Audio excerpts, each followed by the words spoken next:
Hi, I'm Lady Genevieve, and today we're going to be talking about Emi Sue, predominantly in regards to their Season 3 arc. As some of you probably already know, I have reviewed Dickinson in Season 2 and Season 3 on an episodic basis, but as I was making my way through reviewing Season 3, I started to get some questions and comments asking me to hone in more specifically on the Emi Sue material for Season 3.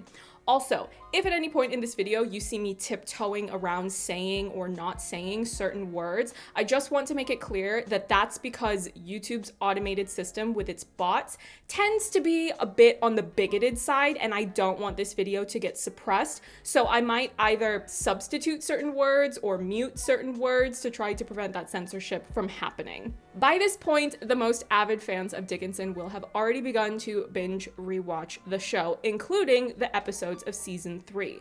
I think that the very nature of season dropping, which is what was done for Season 1, which leads to immediate binge watching, versus episodic airing, which is what was done for Season 2 and Season 3, makes for a very different experience for the people watching the show for the first time. Being that I had access to press screeners, I binge watched the seasons because that's how they were made available to me. As such, I didn't experience the season in the same way that some of the fans who were critical of the angst in the Emi Sue Season 3 arc did. If we go through the arc of Emi Sue in Season 3, the rift in their relationship, which is temporary by the way, doesn't happen until the very end of episode 5. Episode 6 doesn't directly address the Emi Sue rift, since that's the episode where Emily goes to the asylum. Episode 7 is when they argue in the orchard, but it's also where she has her talk with Lavinia, in which she is finally able to talk to someone else about her love for Sue. And then episode 8 is the Inferno, which in many ways still relates to the Emi Sue story, even if Emily's interactions with Sue in it are in her own mind. And then episode 9 is when they reconcile. It's important to reevaluate that timeline because in my opinion, some people may have felt like they were apart for longer than they actually were because the first 3 episodes of the season were released in one go, which affects the timeline of how much the audience thinks they're spending time apart from each other. In actuality, you have episodes 4, 6, and 8 that have Emily away from Sue for the entire episode, which is a decent pacing overall, but episode 4 was the gay club episode where she's declaring her love for Sue in her mind, and episode 8 where again her love for Sue is reaffirmed within herself. For me, when binging the season for the first time in one go, I always expected that whatever drama might occur in their relationship would just be temporary because the show has made a point of keeping that love story as one of the central storylines throughout all of the seasons. Once all of the episodes would be out, the fans would be able to binge the show and experience the ups and downs over just a few hours as opposed to the 2 months of its original airing schedule. Another thing that I think is important to remember is that whenever love and romance is a central point of a story, there is always some sort of drama that occurs within the relationship. Even if we take the most lightweight version of that, which I would probably pick as the rom-com, there is often a very set formula. You have 2 people meet, there's a spark, the chemistry and romantic tension builds, they have some sort of rift and it's often quite silly, maybe about 75% way through the runtime, and then they reconcile and get back together. Credits roll. Now, Dickinson's storyline is obviously going to be a bit different from that formula for a number of reasons. It's a television show, not a feature film. It's the 3rd season, which is building off of the momentum of 2 prior seasons, and there's also the matter of it being a period piece and a historical series based on real people. I will be going through more of those points in greater detail, but first, I wanted to bring up one of the fan-submitted questions from last week's Dickinson coverage here on my channel. This comment comes from a user named Taylor, and I don't know if that's your real name, but it's in your YouTube username, so I will just go with that. Taylor asks, in your Emi Sue video, I would love to hear your thoughts on their relationship, knowing that real life Sue had 2 more kids with Austin, and your thoughts on that whole relationship with all 3 of them. This is a good question that directly relates to how the show, despite having an incredible amount of creativity and an eagerness to play with surrealism and anachronistic storytelling, the show is still obligated in a way to follow the historical accuracy of these very real people that the show show's characters are based on. That's why they put so many historical Easter egg references in, like Lavinia and her foxes, or Emily growing a certain green substance in her garden.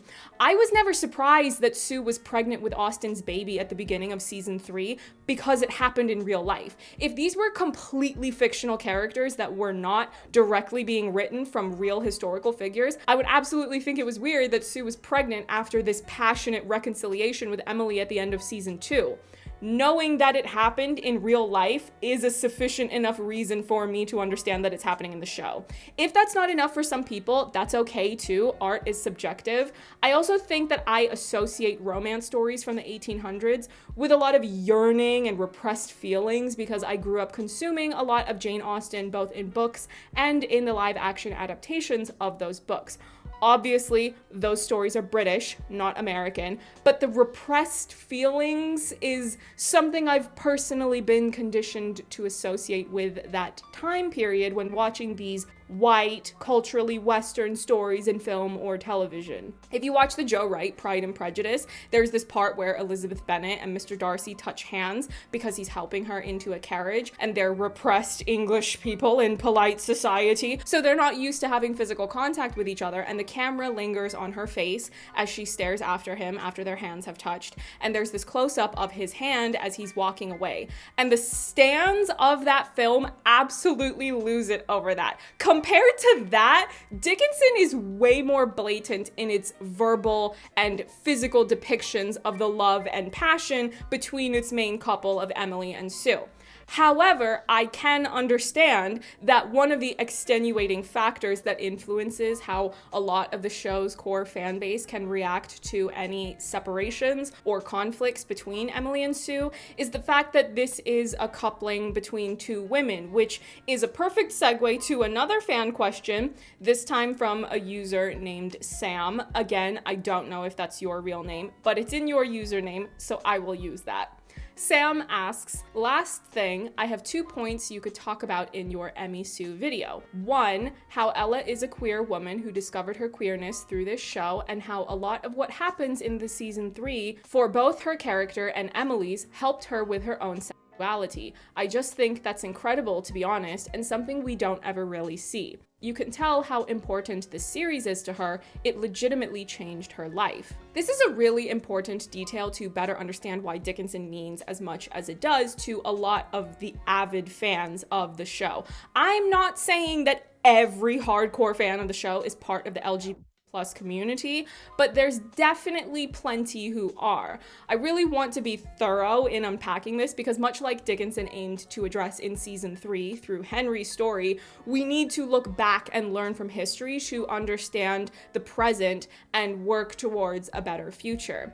If you are already familiar with a lot of things in film history, I'm sorry to be repetitive about things that you already know, but I want to make sure I'm putting all of this into context for those who have not read up on it, so this way you will be able to understand my train of thought in how I understand and experience Emmy Sue's arc in season 3. If you're not familiar with film history, about a century ago, there was actually a lot more freedom to show couples that weren't straight than you might expect. But what happened was there was a lot of conservative, social, religious, and political groups that wanted to meddle with Hollywood and restrict those types of depictions, among a number of other things. The 21st century example of that would be something like how people will try to blame movies or video games for violence that is enacted by young kids and teenagers. So then there are sometimes these calls for more restrictions and legislation about those things.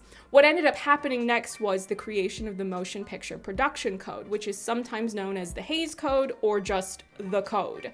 This code put a ton of restrictions on what you could show in films, including matters related to the depiction of people who were not straight. Those restrictions facilitated 2 tropes that we still see frequently today in entertainment media, even though the code ceased to exist in the 1960s when it was swapped out for the very first categorized rating system. The 2 tropes we still see today that I'm referencing are the bury your gays trope and the trope of queer-coded villains. The bury your gays trope came from the fact that if you were going to have a character who was not straight, you were not allowed to condone that aspect of their identity, so you would typically have their story end tragically, probably with them dying, to let the audience know how morally wrong it was. And then the queer-coded villains came from a similar concept. You wouldn't even need to say explicitly that this man or this woman is not straight, but there would be certain mannerisms, maybe they dressed a certain way, to further reiterate how bad it was that they were not straight. I think nowadays the concept of queer-coded villains has at least somewhat been reclaimed by the community, especially if we're talking about the subgenre of camp, but that's a tangent for a whole other day, so I will spare you the details on that. Those decades of negative representation and also a general lack of representation have continued to take decades to work on moving past.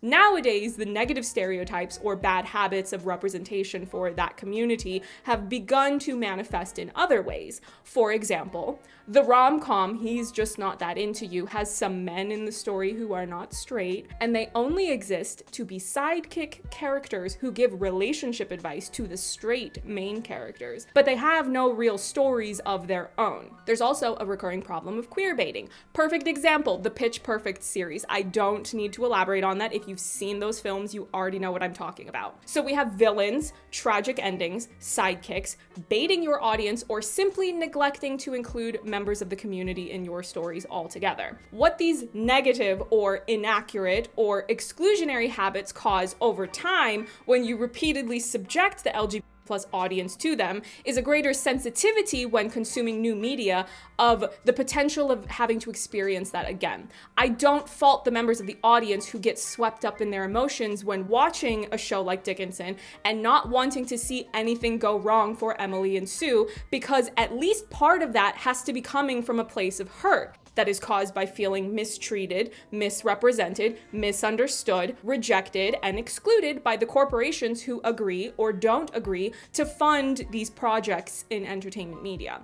What this leads to is an increased amount of pressure for projects that do have lead characters who are members of socially ostracized identity groups to do justice for that group. We see this time and time again. A few years ago, when Crazy Rich Asians was being released, there was this massive push from a lot of Asians who were insisting that people needed to show up and support the film, because seeing a big studio Hollywood rom-com with a predominantly Asian cast was unheard of, and it needed to do well at the box office so the higher-ups wouldn't use its failure as an excuse to not fund more projects with Asian leads. You also had a lot of Asian consumers who were critical of the project because, for one, it was not representing all types of Asians well, and they also weren't fond of idolizing the rich, and so on and so forth. Something similar happened when In the Heights was released earlier this year, because on the one hand there were people who wanted it to succeed because it was a big movie musical with a predominantly Latin American and Caribbean cast, but there were also criticisms of there not being enough Afro-Latin performers in the main cast. So for a show like Dickinson, it completely makes sense for there to be pressure put on this show, because this always happens. I think that Dickinson is very groundbreaking in a general creative sense, but also when you factor in the fact that it's a show with a queer protagonist and a queer love story, and I will explain why. If we go back to my previous points about going through film history and tropes and stereotypes relating to representation, we then have to expand that to include television history. Television was created back when the code was still in effect, which meant that not only was there little to no representation for people who didn't fit into that cis-het box, you'd even see bizarre things like married couples in sitcoms sleeping in separate beds because of how strict the code's puritanical rules were. A lot of the representation as the decades carried on would either be to not show these people, to show them as stereotypes and caricatures, or maybe you would just have a gay episode where you would just have one episode where some random character would come through the show like they were in a revolving door to have some probably sad, probably dramatic story, and then they would just be gone the next week. It really just depends on the genre of the show. We also need to remember that it was only in 1997 when Ellen DeGeneres had a coming out episode on her sitcom, which led to this big backlash from a lot of viewers, a decline in ratings, and eventually a cancellation of her show altogether. I think a lot of Gen Z kids really don't realize how new a lot of these progressive moves in representation in entertainment media are. Especially if you are not living in the US, you need to know that the US didn't fully legalize gay marriage across the entire country until 2015. So a lot of the social barriers that blocked creatives from being even permitted by the higher up executives in the industry to include queer characters, let alone be the protagonists instead of the sidekicks or villains in the stories, did not sufficiently dissipate on a larger scale until very recently. You have decades of negative or inaccurate or non-existent representation, which sensitizes the audience, which means that creatives often don't want to take the risk of letting characters from those identity groups just be messy. There's a great video essay about this topic, by the way, that I'm going to link in the description box by Verily Bitchy, which is admittedly more focused on trans representation, but I think the principle of their video essay can very much still apply to Dickinson. Emily and Sue are not the villains of the story, but they are given the freedom to be messy, to get angry, to make mistakes, to not always do the right thing, which is ultimately what makes them real and authentic in their humanity. For example, last season, season 2, there was a bit of a back and forth between myself and the viewers of my Dickinson reviews because some of them got a bit alarmed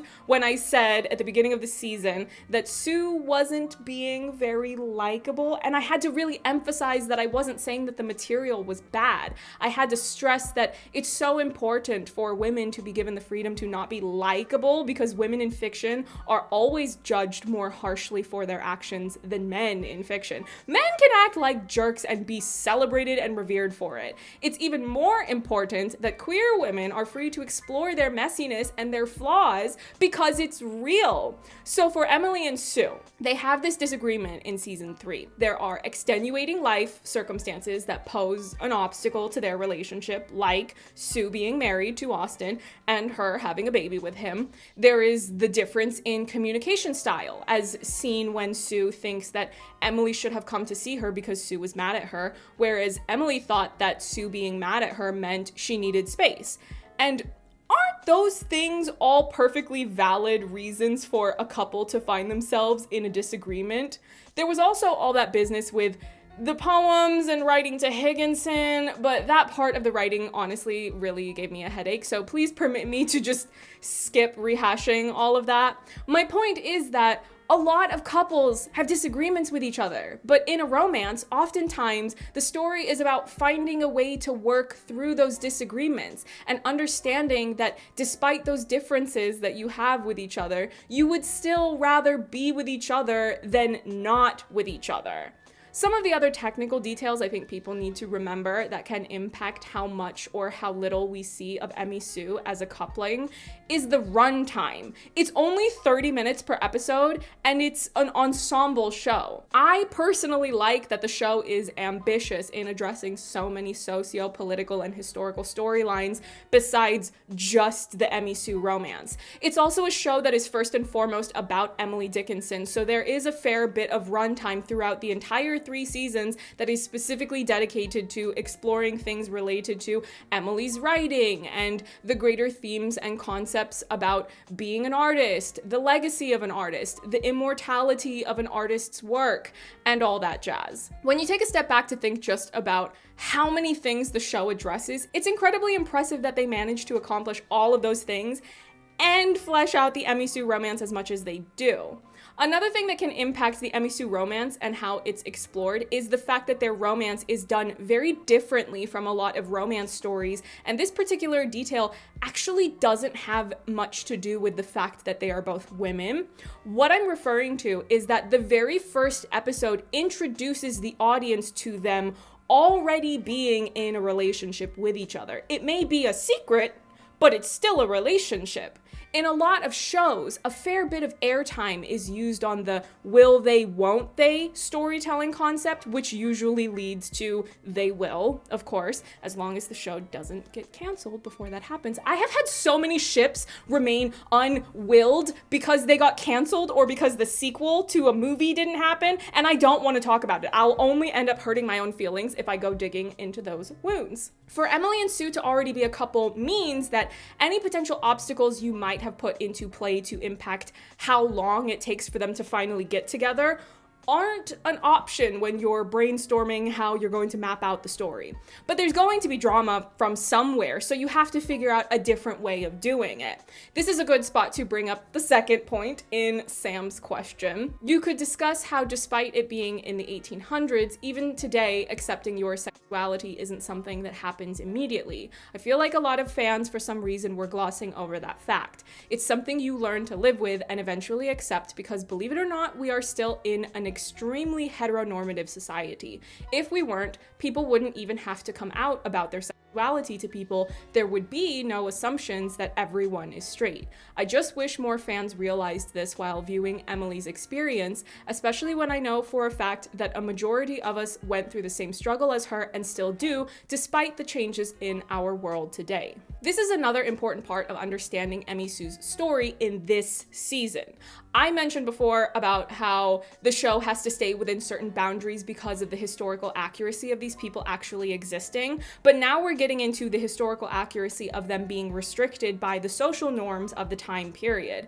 Up until this point, you had season 1 where Emily and Sue could sneak around as two secret lesbians who are unmarried adolescents. In season 2, there are more challenges because Sue is married now to Emily's brother, no less, and Sue is struggling with the emotions and also probably definitely the hormones from her miscarriage, and she's also struggling to deal with how overwhelming it is for her to experience Emily's poems and what those poems make her feel. Emily's poems are her love language, so season 3 evolves that to explore the very concept of trying to understand your own queerness in a world that doesn't have the type of giant community Emily envisions in her own mind, in her inner club. It's a very unique thing to do a version of a coming out storyline at the end when you've already done all these other things in the main love story for your queer protagonist. I think the anachronistic style of storytelling and the average age of a lot of the show's most avid fans skewing on the younger side has meant that there are certain members of the audience that struggle to understand that even though we've seen 2 seasons of this big, epic, romantic love story between Emily and Sue, it is not easy for Emily to understand that part of her identity or what is possible for her and the woman that she loves. Episode 7 shows how Emily and Lavinia didn't even know what the word lesbian was. Imagine trying to understand that you're a woman who loves another woman in a world where it's not considered normal or acceptable. Modern advances like adoption and surrogacy for non-straight couples aren't a thing yet. There are no pride parades, there are no TV shows or movies to show you that there's nothing wrong with you. There isn't even a word to describe and destigmatize that part of who you are. Sue getting pregnant and actually giving birth to a baby is a game changer for Emily. Yes, she still loves Sue, but the baby also reminds Emily that there are certain limitations to what is possible for them because of the time period they live in. They're in the 1800s. America did not legalize gay marriage until 2015. Emily and Sue also cannot have a baby of their own the way 2 women might have a baby in today's world. That's why when Sue has given birth and she's more or less talking about how she and Emily could play parents with the baby, Emily says she can't. She doesn't believe it's possible. She doesn't live in a world where sometimes you just see households where there are 2 mothers raising a child or multiple children together. Emily struggles to be able to speak her feelings out loud because poems are her love language. That's been the case for the entire show. And this season's Emmy Sue arc gives Emily a means of exploring that journey of trying to understand that part of herself in a new way, which is why she can express those feelings when she's in her own thoughts and imagination and those dream sequences, but she struggles with saying them out loud. When she and Sue have their fight in the orchard and Sue tells Emily to kiss her, again, Emily says she can't. Emily is always in love with Sue, but season 3 is about exploring that struggle with understanding her sexuality in a time where it's forbidden. Feeling your emotions is not the same as understanding your emotions. So you have all of these plot details of Emily trying to come to certain understandings mentally about her emotions, which is important because if she can do that, she can better understand what she wants to say and what she wants to do about those emotions. However, once she can come to those understandings, just like Walt Whitman told her to do, she needs to get out of her mind and into her body, into real life. Episode 9 made sure of that, obviously. But when you have lines like Sue telling her that today is all they have, and Lavinia saying that if she had someone to love, she would never let them go, and Lavinia also telling her real love doesn't exist in your imagination, it exists right here in this objectively horrible place we call reality. You have to see that so easily relates to how many limitations and obstacles are placed on Emily and Sue's relationship because of the time period. But it doesn't mean that they shouldn't enjoy their love as much as they can. They should not let the bigotry of that time period stop them from loving each other. It's also important to remember that the show makes a point of showing, through the time traveling plotline, of how long it took for the world to learn not only about Emily Dickinson as a poet, but about Emily Dickinson as a sapphic. The real Emily Dickinson and Sue Gilbert's love didn't get accepted and validated and understood for what, over a century? The show in many ways puts a spotlight on Emily Dickinson as an artist, but part of what inspired the art of the real Emily Dickinson was the woman she loved, and the show makes sure to include that as a main part of her story. Emmy Sue's season 3 arc is not only about reaffirming their love for each other, but it's also about driving that point home to all LGBT+ viewers that you should never let the bigotry of the world around you stop you from loving each other as best as you can. I know that there are so many things that can be said about the Emmy Sue arc of season 3, but hopefully that was a sufficient enough exploration of the material and other factors that come into play of how the story was told by the creatives and how it was experienced by the audience. And by me specifically. I know I can be very long-winded and tangential, but hopefully some of you got something out of that. I wanted to make sure that I brought those other factors like the film history and socio-political history into play because I already trust that the fans have already begun to rewatch the episodes on a loop and they're making a lot of those connections for themselves because there's an incredible attention to detail in the show's writing of certain lines that happen earlier on in a season that come back into play with something that happens later on in the season. I figured that referencing those factors that are outside of the show would be a better use of my time. Hopefully it was to your liking. Thank you again to those of you that have kept up with a lot of my Dickinson coverage for season 2 and season 3. I expect that this is where we will part ways for the time being since I talk about a lot of different things on my channel, but perhaps our paths will cross again at some point in the future. And another thing that I want to add before I close off this video that I actually did not remember to write about in my notes, even though I had thought in advance I should probably address this. If, despite everything that I've said about the Emmy Sue material for season 3, if you still feel like they were too separated from one another, there was too much angst for your liking, then I encourage all of you emphatically to write your own fiction. Because I remember seeing at one point that someone had posted something on Twitter, I forget who it was, I forget where I saw it, probably just stumbled across it while looking through the show's tag after an episode had aired, that someone had said something to the effect of, oh, maybe I should stop reading so much fan fiction and actually start writing the fan fiction. Write the fan fiction. And I say that with no hyperbole whatsoever. I'm not saying that to be facetious. We have to remember that the market has changed so much that a lot of times nowadays, if fan fiction can do well and get a lot of numbers, they get turned into published works, and then if those works sell well enough, then they get turned into